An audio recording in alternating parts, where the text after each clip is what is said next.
During the 18th dynasty of ancient Egypt, a woman who is now famously known for her beauty was also known as one of the most powerful queens in history. Married to the pharaoh Akhenaten during a religious reform, Nefertiti was not only his favorite wife of four, but his co-regent of the civilization. Nefertiti stayed by Akhenaten's side as he changed Egypt by doing what no other pharaoh had done. A land that had been a believer in more than one god since its birth, Akhenaten would now change it to a monotheistic civilization so he could worship Aten, the sun god, as the most important. To complete his monotheistic vision, Akhenaten moved the ancient capital from Thebes to Amarna. The only reason he was able to do this was because of Nefertiti. As Akhenaten wasn't the greatest politician, Queen Nefertiti's beauty forbid her to be ignored. Almost as if following her for manipulation, some of the people decided to give monotheism a chance. However, moving the capital was not easy, especially when Akhenaten chose a very remote area that Akhenaten interpreted as an omen that he had found the right place.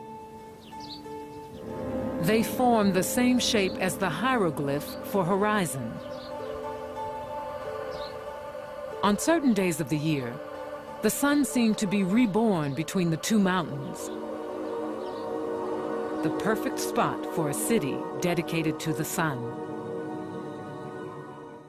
Throughout Nefertiti's reign, she never let her gender limit her abilities. She participated in chariot races, protected the kingdom from enemies, all of which are usually performed by a pharaoh. On top of doing masculine tasks, she also did feminine ones. Nefertiti was one of the first to wear nail polish as a signature rouge color, which was a symbol of her importance. However, even though Nefertiti was a power co-regent of the pharaoh, he still wanted one thing from her she could not give him: a son. Nefertiti mothered 6 daughters while married to Akhenaten, and though the pharaoh loved his daughters, he wanted a son to be his successor.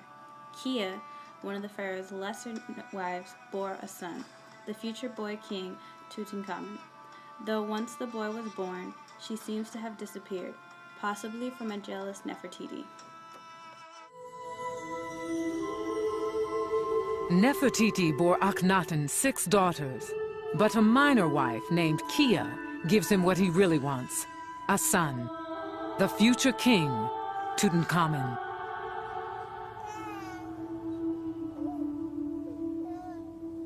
Yet Kia's time as the pharaoh's favorite seems short-lived. In year 11 of Akhenaten's reign, she disappears from the records. No one knows why. After some time, Pharaoh Akhenaten dies, and Nefertiti becomes the main head of Egypt. Though trouble rises in Amarna, the new capital was becoming the target of threats from followers of the old chief god Amun. Nefertiti realizes she and the rest of the royals would be outnumbered by the rebels if they stayed within the ways of Aten. She returned to the old capital of Thebes to be forgiven by the original chief gods. Also, to save the royal authority within her family, she had her 3rd eldest daughter, Princess Akhenaten, marry her stepson, Tutankhamun, also known as King Tut, when they were around 10 years of age. Nefertiti knew that with their royal blood ties, Egypt would be in strong hands.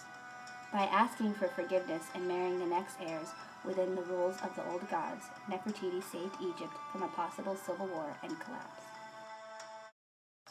As significant as her reign was, Nefertiti's death is a mystery. Many temples of her distinctive face have been scratched and carved out of beautiful temples as a result of the groups of rebels angered by the sentimental values ruined by Akhenaten when changing traditional ways. All over Egypt, it was attempted to erase her from records, though this queen has not, nor will not ever be forgotten. After a German archaeologist rediscovered a clay bust beneath a shallow layer of sand in 1913, the modern world was able to get a piece of her beauty. Even after over 3,000 years, Nefertiti is one of the most honored women in history and will always be an icon of the ancient world.